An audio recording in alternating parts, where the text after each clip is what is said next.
vidéos et dans des articles de presse, ils étaient entourés de femmes. Évidemment, il y avait la mère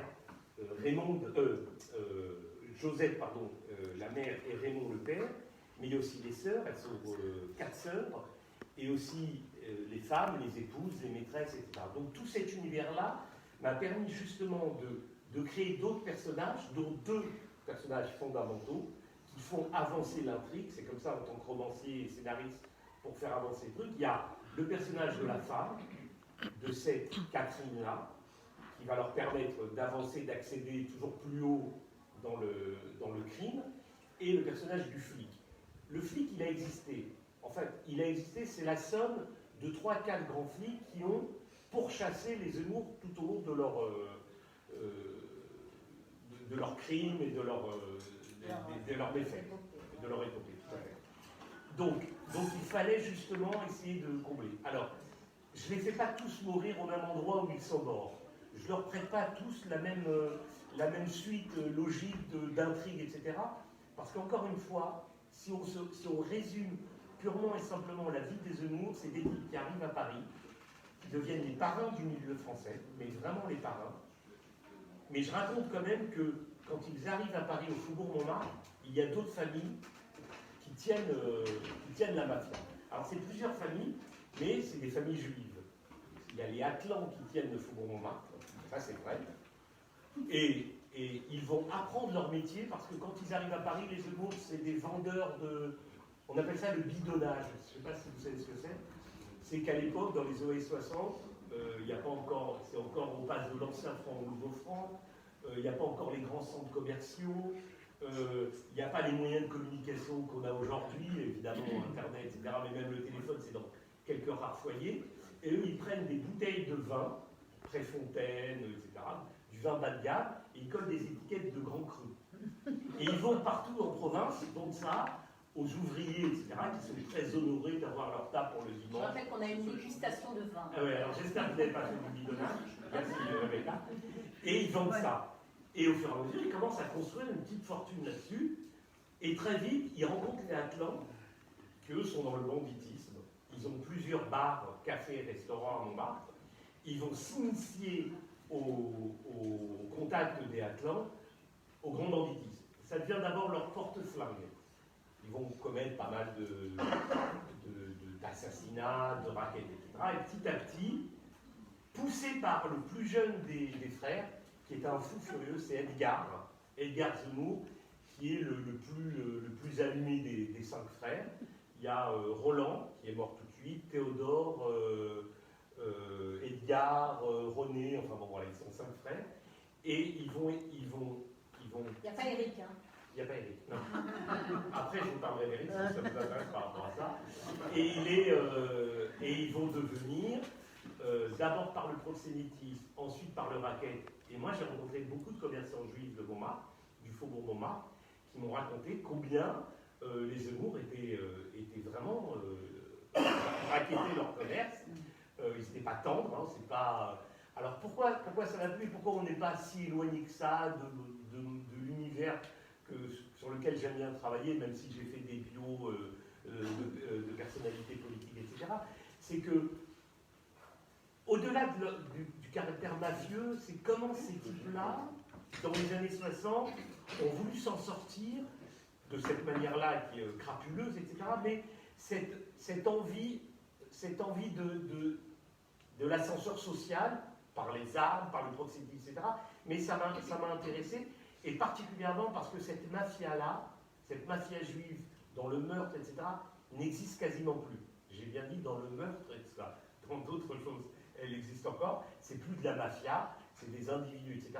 Mais c'était important pour moi de jeter une lumière, peut-être crue, peut-être ça peut gêner quelqu'un, mais ça existe, ça a existé. Ces mafias juives vont exister, et encore une fois, et je te laisse reprendre la parole, des années 60 aux années 80, ça a été les parrains du milieu français. C'est-à-dire qu'ils avaient sous leurs ordres, entre guillemets, les Corses, les Gitans, il n'y avait pas encore les Maghrébins, mais ils dominaient le monde du racket, le monde des jeux. C'est eux qui ont dessoudé les Corses. Ils étaient propriétaires, entre guillemets, si tant est également des casinos, des cercles de jeu, du cercle Haussmann, etc. Donc et ils se présentaient devant la police, devant les honnêtes gens, comme d'honnêtes commerçants. C'est ça. Ils tenaient le Faubourg Montmartre, on peut le dire. Mais d'ailleurs, petite anecdote, et tu le sais parce que je t'ai un petit peu alpagué sur Facebook, je crois, quand tu as lancé le livre. Je te dis, est-ce que tu parles de mon père? Et pourquoi? Parce qu'en fait, mon père nous disait, dans les années, tout début des années 60, il a voulu créer son restaurant au Faubourg Montmartre, et on est venu lui dire, en fait, les Zemmour ne te conseillent pas de le faire. Donc mon père était très courageux, mais pas téméraire, donc il n'a jamais ouvert ce restaurant. Donc lorsque tu as sorti Faubourg Montmartre, moi ça m'a vraiment interpellée, et ça m'a rappelé des souvenirs d'enfance. Donc tu l'as dit, en fait, le roman, il est fait d'amour, il est fait de frissons, il est fait de générosité aussi, d'amitié, il est fait de larmes, il est fait de sang, de violence. Et il y a quelque chose qui m'intrigue quand même, parce que tu décris l'épopée de ces 5 frères de telle manière qu'on a tendance vraiment à s'attacher à eux. C'est-à-dire qu'on est presque, on a presque envie de les aider, alors maintenant, tu l'as dit aussi, qu'il s'agit d'assassins, qu'il s'agit de truands, qu'il s'agit de tueurs, de proxénètes, de chefs de la mafia, bref, de salauds. On en vient presque à ne pas vouloir que l'inspecteur Chauvin, qui les poursuit, les attrape, Chavin, pardon. Est-ce que cet attachement que tu provoques, en fait, par la lecture, l'attachement du lecteur à ces frères-là, à ces salauds-là, est-ce que cet attachement-là, je suppose qu'il est voulu, pourquoi? Alors quand on voit, vous êtes tous, enfin moi je suis un fan des films noirs des années 60, Gabin, Delon, Ventura, etc. Et je suis persuadé, si je faisais un sondage ici, ceux pour qui on a le plus d'empathie, c'est les truands et c'est pas les flics. Quand on voit ces films-là, j'espère qu'il n'y a pas de policiers dans la salle. Et moi, ils me plaisent parce que l'image du truand, d'abord sur le plan romanesque et même sur le plan des films et tout, c'est ce qui nous permet aussi, non pas d'assouvir nos bas instincts, etc., mais de s'identifier à des images, à des figures, à des personnalités hors du commun.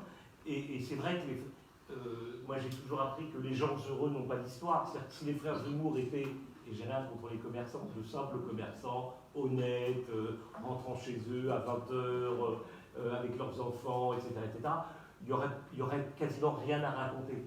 En revanche, quand on voit leur vie, quand on voit leur parcours, quand on voit aussi leur ascension sociale, quand on voit, alors encore une fois, évidemment ils le font à coups de flingue, mais ce qui est intéressant, et c'est ce qui nous séduit quand on regarde des films noirs, c'est l'image du truand et c'est pas l'image du flic. Mais le flic dans le roman, il a une capacité aussi à ne pas lâcher prise. Il veut pas se laisser compter par ces gens-là. Et j'ai pas voulu en faire un personnage secondaire. C'est-à-dire tout au long du roman, sa capacité, sa volonté à les coincer, elle est présente, et c'est aussi un des ressorts de ce roman. Et si tu peux me permettre, je voudrais faire une petite parenthèse par rapport à ton anecdote personnelle, parce que, évidemment, quand j'ai commencé à travailler sur ce roman, je me suis un peu renseigné, et je me suis beaucoup renseigné, et j'ai eu accès à certaines personnes, donc on m'a raconté 1001 anecdotes de ça, donc je vous en livrerai 2 qui sont typiques de ces années-là. Il y a une personne qui m'appelle et qui me dit, quelqu'un lui a parlé que j'étais en train d'écrire ce roman, et elle me raconte que son père vendait les voitures américaines. Il était basé dans le 17e arrondissement, et c'est lui qui vendait les voitures américaines à l'époque à toutes les personnes qui voulaient, dont les frères Zemmour. Et un jour, un des Zemmour arrive dans ce garage pour acheter une voiture américaine. Je ne me souviens plus du nom du garagiste, enfin du concessionnaire, mais peu importe. Et donc il dit bon, je veux cette voiture, et il lui donne une grosse somme en liquide, et il lui dépose. Et le vendeur lui dit Monsieur Zemmour, je vous fais un reçu. Et Zemmour le regarde et fait pourquoi un reçu? Je sais que je t'ai donné l'argent. Donc le type, Elle dit, mais oui, d'accord, ok. Et une deuxième anecdote, alors là, c'est quand le roman est